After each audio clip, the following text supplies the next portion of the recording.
This is Muscle Central on the ropes. This will be a segment I'll be doing every now and then.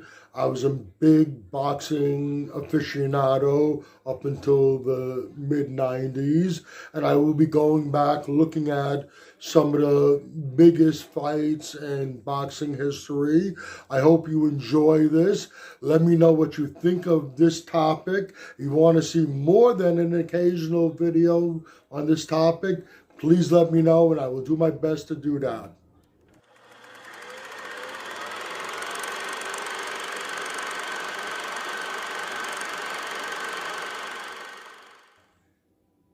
Okay, 1987, Marvin Hagler, Ray Leonard meet for Marvin Hagler's middleweight title. Ray Leonard wins a 12-round unanimous decision, controversial. It's argued over until this day. There are some things behind the scenes that most people probably aren't aware of. First off, this fight should have taken place 4 or 5 years prior. They were negotiating this fight. Now, keep in mind that the middleweight weight limit is 160 pounds. While they were negotiating this fight, there were certain stipulations that Ray wanted. One of the stipulations is that Marvin couldn't come in more than a specific weight. And I don't remember what the weight was, but it was under the 160-pound weight limit. Marvin's like, fuck you. This is the middleweight title you want to fight for. The weight limit is 160 pounds. Take it or leave it. The fight never transpired. In the preceding years, Marvin Hagler had what's considered one of the greatest fights ever. Definitely the best 3 rounds ever in boxing. He knocked out Thomas Hearns in an electrifying 3-round fight. A year or two after that, he faced John the Beast Mugabe, who is a brutal puncher. It was a rough fight, and he stopped John Mugabe. And he's done just about everything. And retirement was already crossing his mind. The fight that he really wanted never materialized. That was a fight against Ray Leonard. Now, at some point, they meet up. There's a gathering. I believe it was a birthday party for another fighter or somebody big in the fight industry. And by this time, any animosity that might have been between the two of them was already gone. Ray's retired already, and Marvin Hagler's contemplating retirement.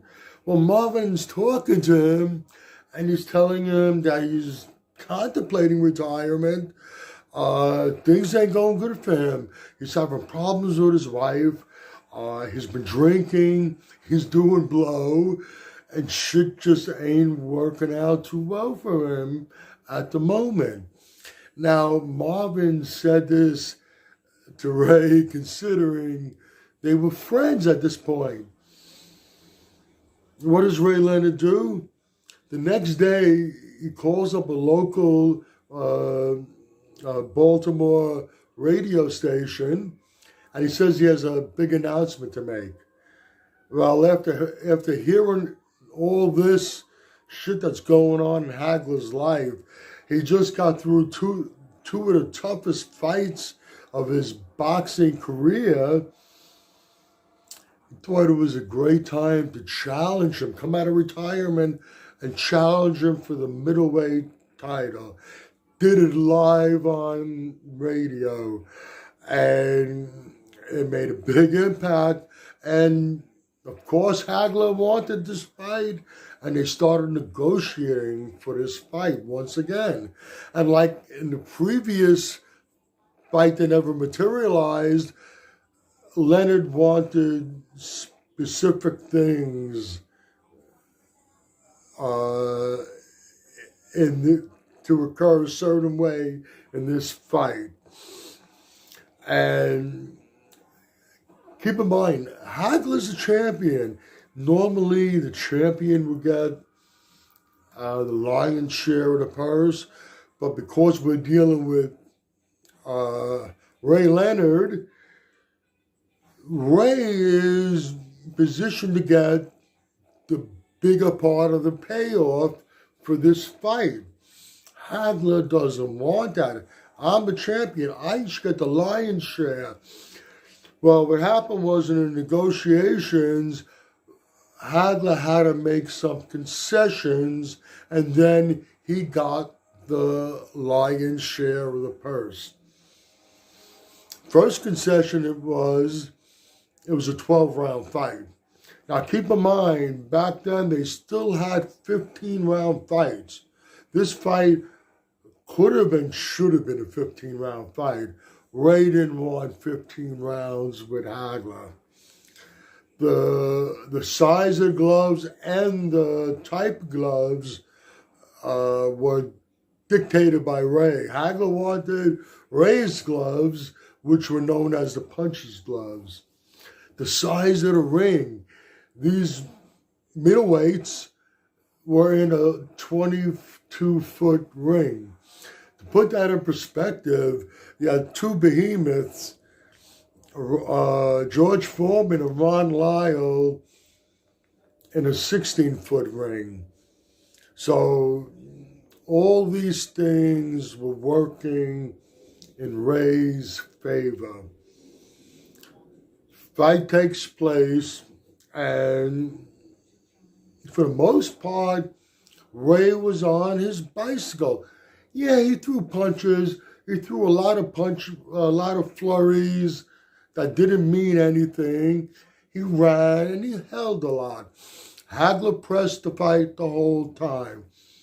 Hagler hurt Leonard on at least three occasions in the fight. At the end of the fight, Ray was assisted back to his corner. It didn't look like Ray could have won 3 more rounds if that was a 15-round fight. And at the end of the fight, when the bell rang and they embraced, Ray Leonard is talking in Hagler's ear, and according to Hagler, Ray said to him, "You beat me, babe." Leonard gets a 12-round split decision. If you look at the fight stats, at the end of the day, Ray Leonard landed only 9 more punches than Hagler landed.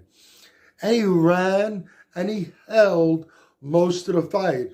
And most of the punches he threw were insignificant. They were just flurries just to get the punches off.